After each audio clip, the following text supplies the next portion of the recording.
Respect. Yeah. Kill it. Yeah. Hi. Hi. Hi. Hi. Thank you for coming. It's really nice to see all of you. It's really nice to be here. We've got some shots coming around. Don't drink them yet. Please. You're late now. What's that? You're sitting. It's 4:30 on Tuesday at BCB. Monday. It's a long show, man. Sorry. But it's alright. You already last day. Hi, does everybody have a drink? Yes. You have the first drink. I just want to make a little toast to all of you. Thank you so much for coming. It's so nice to be here. Well, let's take a sip and then we'll. Cheers. This is so meaningful to me. Like getting to. First of all, I love coming to BCB. I've been speaking at the BCB since BCB number 2, which is in 2008, a million years ago. And I was so fucking nervous. I'm still very nervous. I'm not really like a presentation guy. I'm not slick. I don't have like a thing. I'm a bartender. For those of you that haven't met, my name's Jeffrey Morgenthaler. I'm a bartender from Portland, Oregon. I'm not a fancy presenter. I'm just a guy that makes drinks at a bar. And for some reason, I got very lucky and I get to come here to Germany and talk to you guys. And connecting with bartenders is literally my favorite thing that I love about this job and this career. Getting to meet all of you and getting to just like have these moments where we connect and talk and be together is really like meaningful and valuable to me. I have been working behind the bar for 30 years. I started in 1996. So April 25th of 2026, which is like 6 months from now, will be 30 years. And I'm also not like a lot of the presenters that you see. Like I actually work in a bar. I'm taking a little break right now. I've been behind the bar full time since 1996. This is all I do is work in bars. I also have written some books and I've written some articles and I've done some travel and things like this. But I'm just a bartender. I have judged competitions. I have basically made every single mistake that you can make in a bartending career. Like I'm just the guy that just a regular fucking dipshit. No joke. This year I'm here with our friends at Heaven Hill. One of the things about like me and my career is I don't normally work with like a lot of brands. I'm not like that guy that's like always with like a different like liquor company, like selling their bullshit or whatever. Because I work in a bar, I can be very choosy and selective, and I only work with brands that I feel like very strongly about and love, like not only the liquor in the glass, but also the people that work for the company, the entire package. So I'm here with Heaven Hill because Heaven Hill is like one of my very favorite companies in the liquor industry, like of all time. They have asked me to talk about this idea of classics being beautiful. And when they first pitched it to me, I didn't really understand what it meant, but we're going to talk about how whether it's the most beautiful classic that you might get at one of the top cocktail bars in the world, or what a lot of people think of as like a shitty version of that classic, which for me, as you might know, I'm not really like I just like all drinks. Like I love cocktails, right? Bad ones, good ones. I don't think there are too many bad cocktails. And I think that they probably chose me because I'm the guy that like took one of the most least favorite bullshit cocktails and turned it into a thing that like you can get at like a fancy bar in Singapore or Berlin or London or whatever. So I want to like give you bye. Welcome. I want to take a second and just talk about like my sort of like pedigree with cocktails. So so I started in 1996, right? In 1996, all cocktails were fucking terrible. I'm just like, I mean, yeah, you know, like they were just like, and cocktails weren't even really like a thing. Like people just, you know, didn't really. People came into my bar, they drank gin and tonic, and they drank vodka soda, they drank whiskey and Coke and whatever. And then there was this moment where like I got really super into cocktails in the like late 90s, early 2000s. And by the mid 2000s, there was this movement. I don't want to say movement, but it was like a really shitty movement. There was this thing that happened in like right around 2010 where there were articles in the New York Times and the London Times, like all of like the big press was around. This is the new type of bar, and this is the guy that's making drinks serious again. And in those articles, in those interviews, it was always some sort of horseshit about, you know, I run a classic cocktail bar. We just discovered classic cocktails.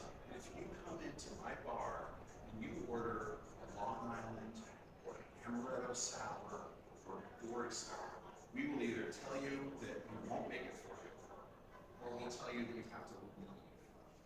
I remember I tried to find it. I'm serious.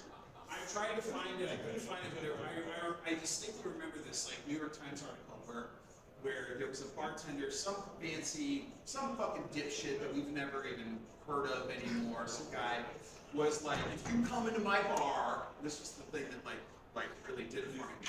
He was like, if you come into my bar and you order an Amaretto Sour, I will ask you to leave. And like I said, like I started in 1996. I was like, I hope an Amaretto Sour. Like sour mix, shitty Amaretto. Like back in 1990s, that was really delicious. And I read that and I was like, you know, I think that this guy just doesn't know how to make a fucking drink, right? So I set out to like try to figure out how to make an Amaretto Sour delicious, which is actually not that hard, right? The problem with the Amaretto Sour is, well, it's too sweet, right? So we're gonna take down the sweetness. It's not strong enough, right? Like that's the problem. When you try to balance an Amaretto Sour with fresh lemon juice, you can never get it right? But when you get the sweetness and sour balance correct, you miss the strength, right? So it's like, well, let's throw a little high-proof bourbon. It worked in a bourbon bar. It was like, let's throw high-proof bourbon in there. And it became like a portrait, you know, I put it on my blog, and it became like a whole thing. And now it's like, you can go to like the best cocktail bars in like Japan and ask for an Amaretto Sour, and they're making like a, you know, our Amaretto Sour. And that was my little subtle fuck you to those guys that say that if you come into my bar and you order a drink that I think is not cool, then you can just go. And I was like, guys, I think that you just don't know how to make a drink. You know, how about if I just fucking show you this? Sorry about that. So we're here to talk about Margarita and old fashioned. And okay, let's do a little like. How many of you are bartenders? Keep them up. How many of you have been bartending since 2020, if you haven't put your hand down. How many of you have been bartending since 2015? If you haven't put your hand down. 2010, 2000, 1998. I know. So we're all kind of like a little bit like latecomers in the, when we discovered the old fashioned, right, and the margarita, we know it, especially like those of you that have only been bartending for like say 5-10 years, which is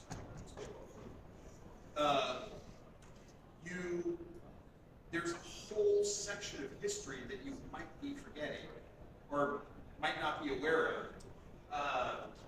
So let's just like dig into it. I have to like use paper. This I don't know how to use a fucking computer. So I want to talk about the old fashioned.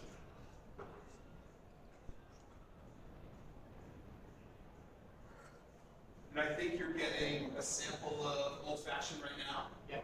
So this is the old fashioned that everybody I think is familiar with, right? Like very austere, very classic, bourbon, bitters, sugar, ice. Old fashioned is not really a drink, it's an entire category. This is the definition. Can you see this? This is the definition of well, let me back up. Back in the late 1700s, early 1800s, there was no such thing as an old fashioned. There was a thing called a cocktail. There was one drink called a cocktail. That's it. And this was the definition of it, as we know from the Balance of Columbian Repository, May 13, 1806. A stimulating liquor, got it, composed of spirits of any kind, sugar, water, bitters. Anybody notice anything that's missing? Fruit? Ice? Anything else? Fruit? Garnish? Yeah. Garnish. Right? These three things, spirits, sugar, water, bitters. And this is what it looked like. Like it was served up. It didn't have a twist. It didn't have any ice. This was the original whiskey cocktail. And bartenders being bartenders, they eventually started like fucking with this idea of a whiskey cocktail, right? So they started adding a twist. They started adding some ice. They started adding some curacao to make it a fancy cocktail. And it was the sort of most popular drink, the idea, like, this is the cocktail. Like, the thing that you're drinking right now is the original cocktail. There were no other cocktails, right? That was it. You wouldn't go to like a cocktail bar and say to the bartender, I'd like a cocktail. And the bartender says, what would you like? And you would say, gin and tonic. That wasn't a cocktail. Cocktail was like this very specific thing, right? Welcome. Hey.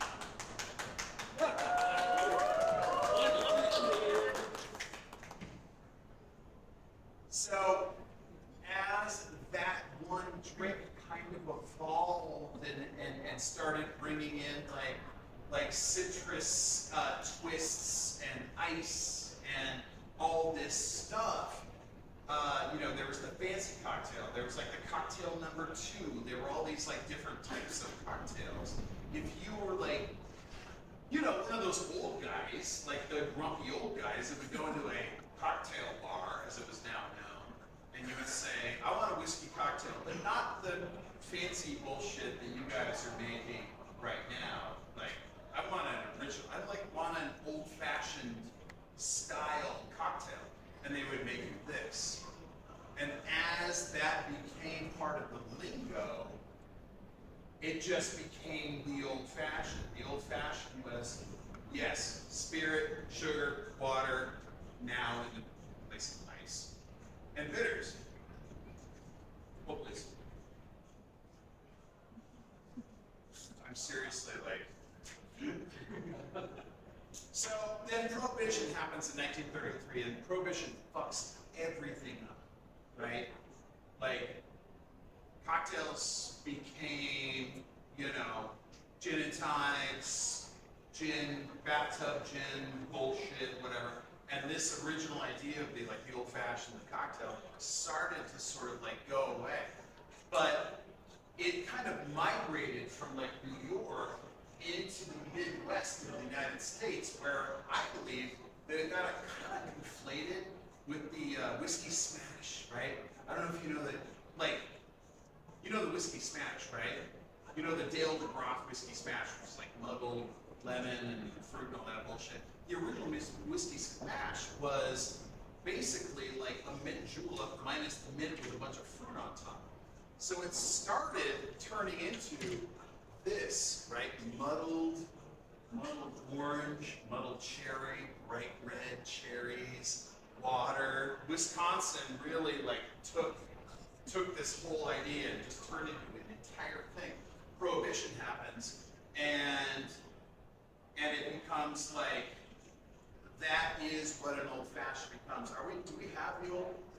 It's coming out? All right, well, I'll try to stall it. It kind of scrambled everything.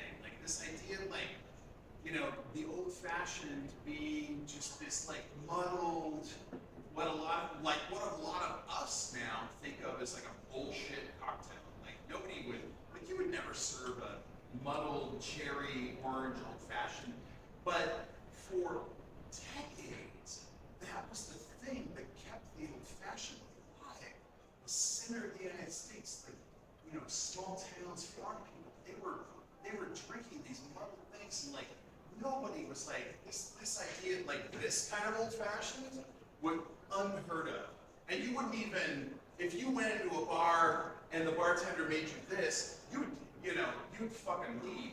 There's no reason for that. It's well, I want my fruit, smashed in there and grinded up, and I want a sugar cube, and I want it a little bit sweet. Sometimes I put a little soda water. Sometimes I put a little Sprite or whatever on top of it. But the fact of the matter is that drink, this quote unquote bullshit drink, is the thing that kept the old fashioned alive for decades and decades and decades and decades. And it wasn't until, I don't know, 2008, 2009, 2010, that bartenders makes today which is thank you and fuck you, but also thank you because it is a better drink. Well, it is a better drink in terms of historical record, but this is the thing. These supper clubs, places like this and British Wisconsin, these places that were keeping the old fashioned alive when nobody cared about the old fashioned. In 1950, in New York, in London, in Paris, in Berlin, nobody gave a shit about the old fashioned. It was just a forgotten, stupid cocktail. And so, well, here we go. Oh.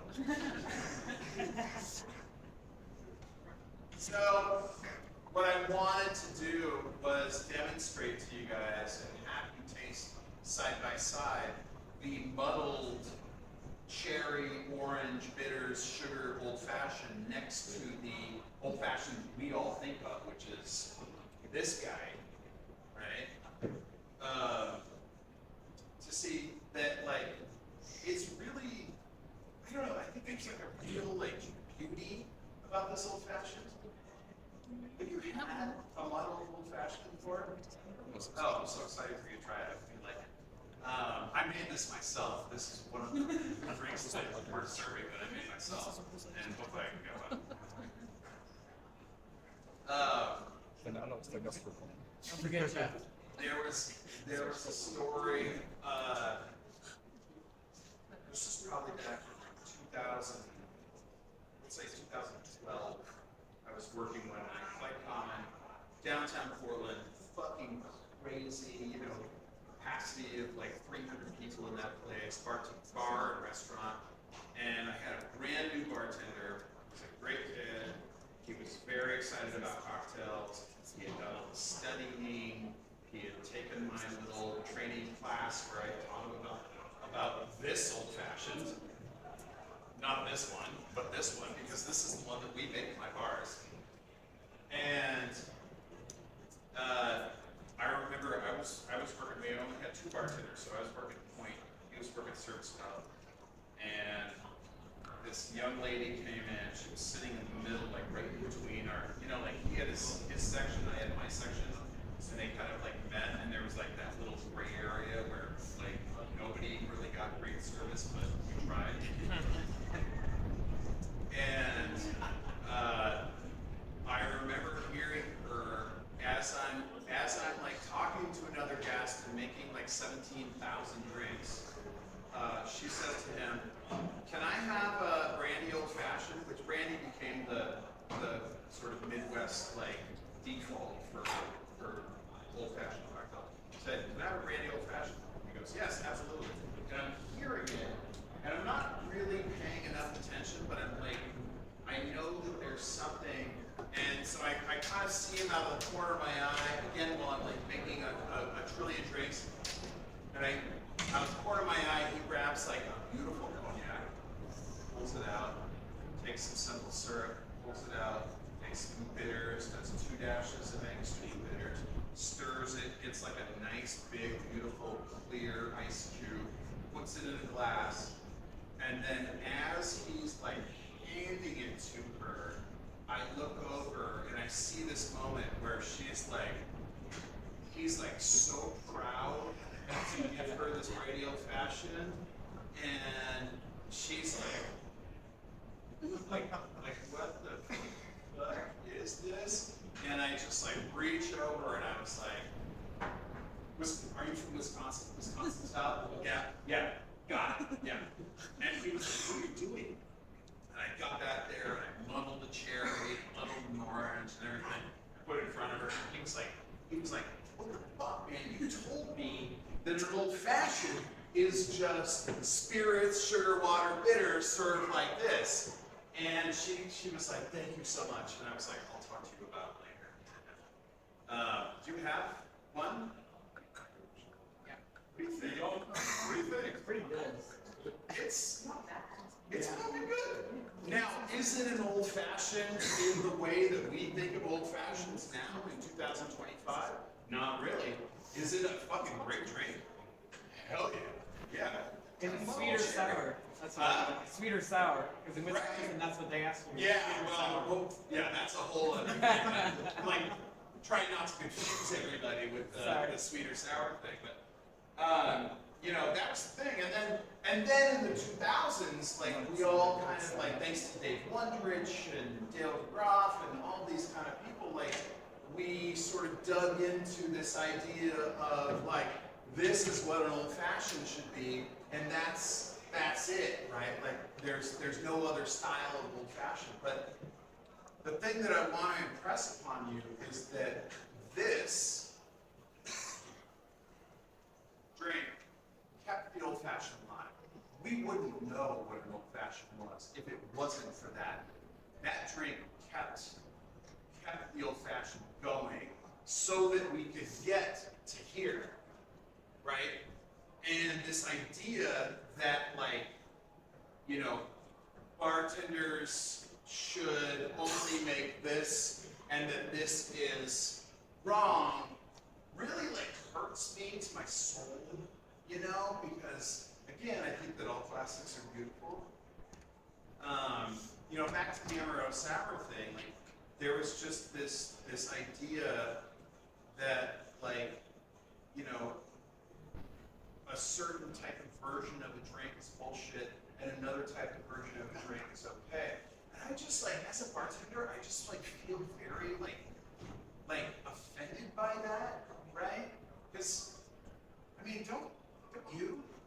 don't you think that there's more than one valid definition of a cocktail? It's like martini, right? Martini's a perfect example because it's some people are like, oh, 2 to 1 is the only, or a 1 to 1 is the only way to make a martini. A 2 to 1 is the only way to make a martini. 5 to 1 is the only way to make a martini. Reverse, 2 ounces of dry vermouth, whatever. And I think that like adhering, like just kind of like sucking up to that idea that like there's only one kind of valid version of a drink is fucking horseshit, honestly. I mean, I know there's probably like 30% of this people in this room that are like, but the whole idea here is just like there are beautiful versions of everything. Are there shitty drinks? Definitely. Can you make a really delicious version of a drink that some people think is shitty? I think so. All right. We're doing time. Okay. So the margarita is the other one. When I started bartending, there was always like some sort of like article or whatever about like the origin of the margarita, right? The margarita was like invented by someone named Margarita that lived in whatever in Mexico. There was a actress in Tijuana that there was a showgirl in Ensenada. And there's like a dozen of those. And it wasn't until, again, our friend David Wondrich did a little bit of research and realized that the margarita comes from this recipe. I don't know if you can see that. Brandy Daisy. Brandy Daisy. This is from the Jerry Thomas recipe, right? So, comes here, orange toro joel, half a lemon, small wine glass of brandy. I don't actually remember what that is. It's like an ounce or something. Shaved ice, shake, and it looks like this, the Brandy Daisy. David Wondrich was the first person that I know of that did a little bit of digging and realized that the Spanish word, anybody here speak Spanish? See. What's the Spanish word for daisy, the flower? Margarita. Yeah. This is it. And for years, that was kind of the classic definition of a margarita. It kind of looked like this. Maybe there was a twist, maybe there wasn't.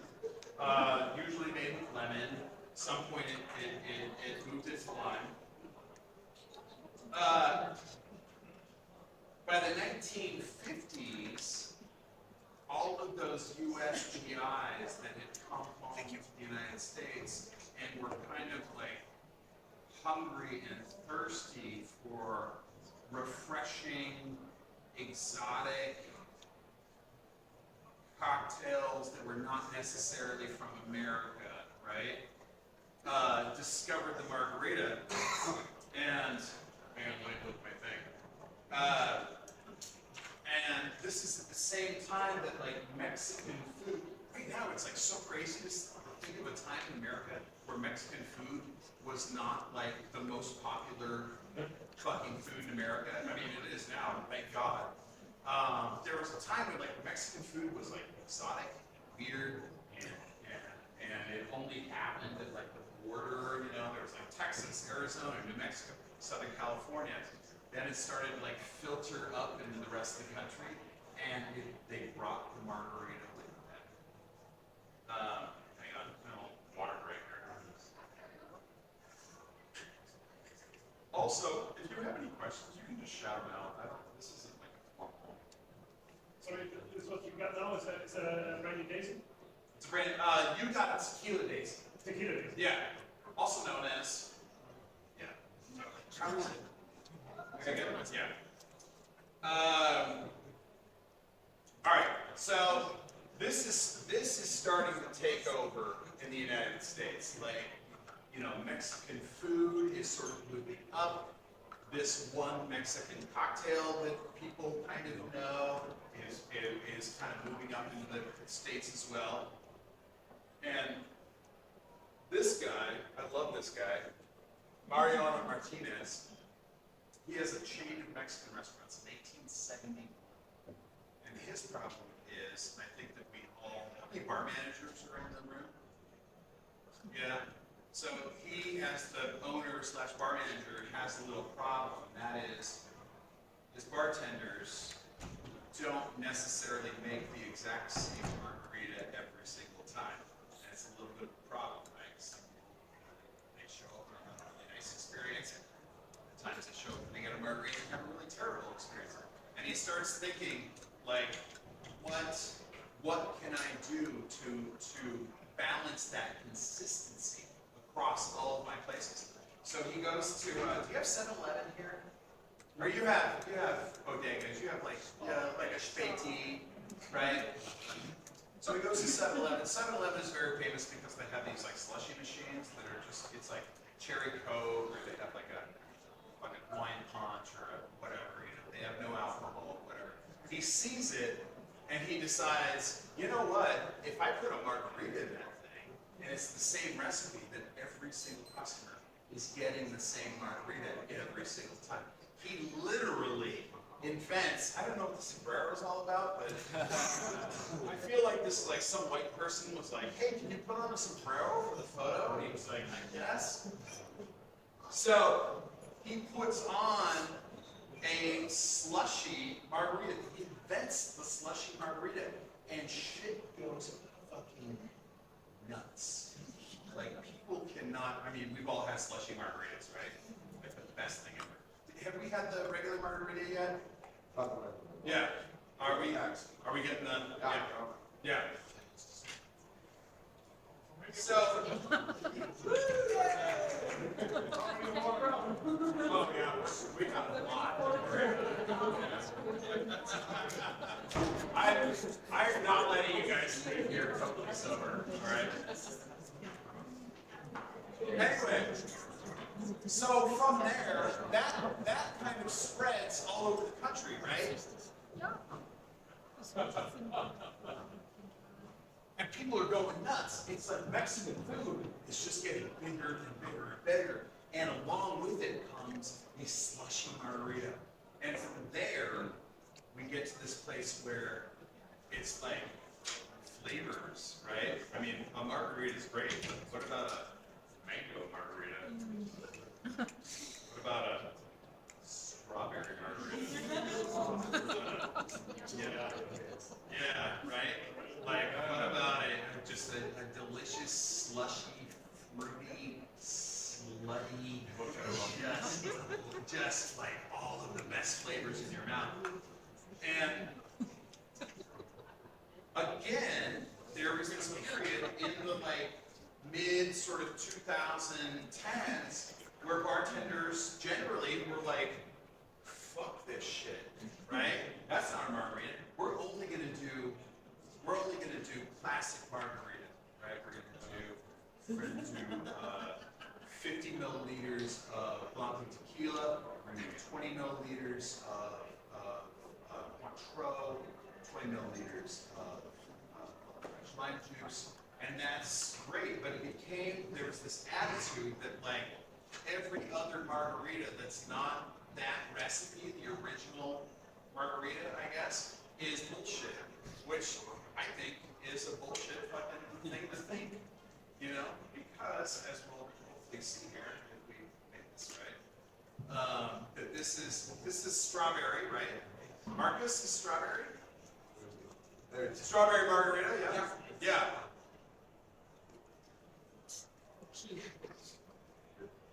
And we tried to do our best, like a blender in the back, and mix up these. Strawberry syrup, is it? Strawberry syrup, yeah. Yeah.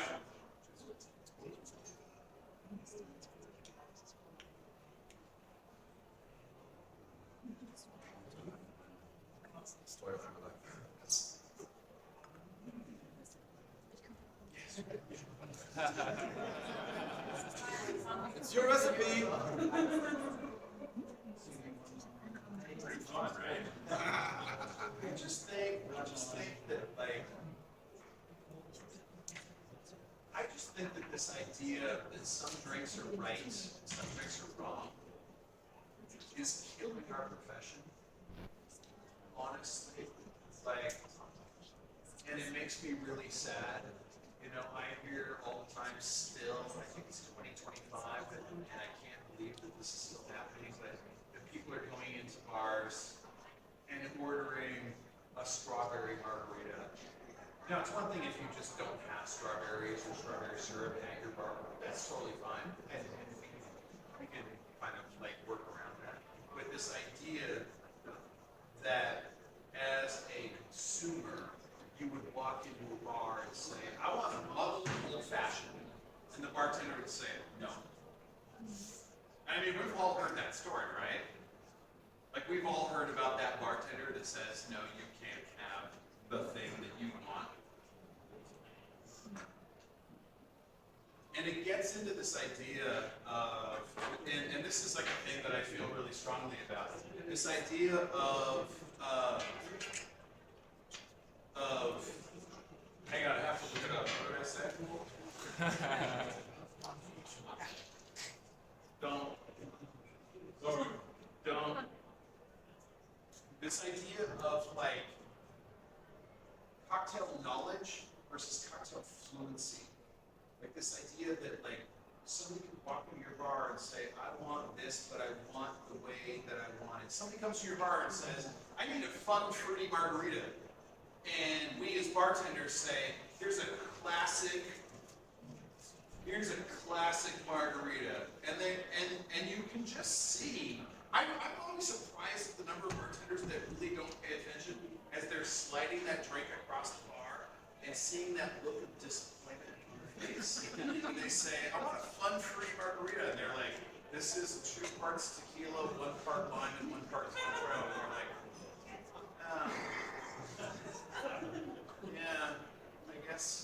I guess I'll pay 16 euros for it, but I'm not really excited about it. Or this idea that like, the reverse is true, right? Somebody comes into your bar and says, "I want the best fucking old fashioned you've ever made. I want the best one I've ever had in my life." Are we gonna do a muddled cherry? Probably not. We know how to read that. And we say, okay, this person wants maybe a nice higher proof, like cream bourbon, a little bit of sugar, some bitters, big cube, nice orange twist on the top. But this idea that we are like constantly forcing our bullshit opinions of cocktails onto guests is just like, it like hurts my soul, right? Like you've done it, right? You've seen it. It's like that brandy old fashioned. Like you see the drink going across the bar, and then you see the guest just go, "That's gonna cost me a lot of money." What's up? To be honest, I think it not only hurts your soul, it will also hurt your bottom line. Because in that moment, That's you what absolutely. I was about to get to. Is like bars are not in great shape right now. I don't know if you've noticed, but it is really fucking hard. Like bars, for the most part, are like kind of slow. People are not confident in what we do. We have had far too many people in this industry be fucking assholes about their drink bullshit, right? There are so many bartenders that think that they need to educate the guests, right? Which is like, is that why we go to bars? Is to get some sort of like fucking history lesson from some asshole in suspenders and a bow tie? Like, it's like, is it? I mean, I don't. I remember, totally off topic. I remember, so on the West Coast, back in the mid-2000s, a Negroni was always served up. It was just like a very San Francisco thing. It spread to the West Coast. It was always in a cocktail glass, which I think a Negroni is best on the rocks. It's got a lot of strong flavors, and I think that like having a lot of ice really works. I don't want a big cube. I don't want no cube. I want like regular fucking bullshit ice, right? So I can sit and drink it, tickle it around, whatever. I went into this very, very famous bar, which I will not name ever, that is owned by a friend of mine, and it's in a very large city. And I was waiting for him, the owner, to come and meet me. I was a few minutes early, so I went to the bar and I sat down and I said, "I would love a Negroni on the rocks, please." And the bartender turned to me and he said, "Negroni is always served on the rocks, sir." And I was just like, "Oh, thank you so much for the education. I really appreciate it." You know, it's just like, if there's one thing I want to like impress upon everybody, it's just like what makes a great bartender is somebody that is a fucking dick about classics and about recipes and about like, I mean, if you want to be really pedantic and talk about the old fashioned, then you have to go back and you have to start serving this, right? Like, if somebody orders an old fashioned in your car, are you gonna make this? Are they gonna like it? No, what the fuck is that? It doesn't look anything like an old fashioned. But we're sticking to the old school recipe, right? So, oops. Oh, shit. Hey, We don't see it. Jesus. So, if there's anything that I really want to impress upon you, it's that knowing, spoiler alert, is that knowing, reading the guests, the only way that we're going to move forward, we have a really bad reputation right now as being fucking shitheads that want to, like, educate, really educate. I know, yeah, it's so fucking stupid. Educate everybody about, like, the fucking recipe or whatever. The drink that you order, it's a little wrong. I'm so sorry to say that, but you know, I'm gonna do it my way. We are getting a very, very, very bad rep out there with the public, and if you haven't noticed, it is killing the bar industry. You know, people want fun, they want delicious, they want value, and the fact that we're out there still, some of us saying like, well, you know, the original old-fashioned recipe didn't have any ice and it didn't have any fruit. Like, fuck you, right? So yeah, roasted Negroni. Fuck yeah. So that's about all I've got to say. I'm doing a guest shift at Fab Light tomorrow at 8 o'clock. I would love to see all of you there. Fab Light. Yeah, great bar. Amazing bar. Neighborhood bar, Berlin. Well, it's on the thing, man. 8 o'clock. It's on the thing too. Yeah, Jesus.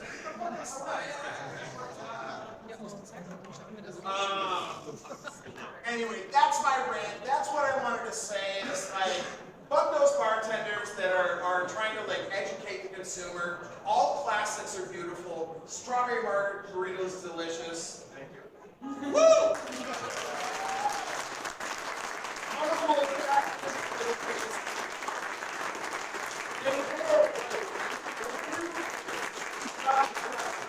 If you can't make a delicious version of that other thing, then you're probably just not a very good bartender. And maybe you should just fucking go back. I mean, seriously, like, you know, strawberry margarita, is it delicious? Fuck yes, delicious. Is it impossible to make a good one? I don't think so. Yeah. Anyway, any questions? Thanks.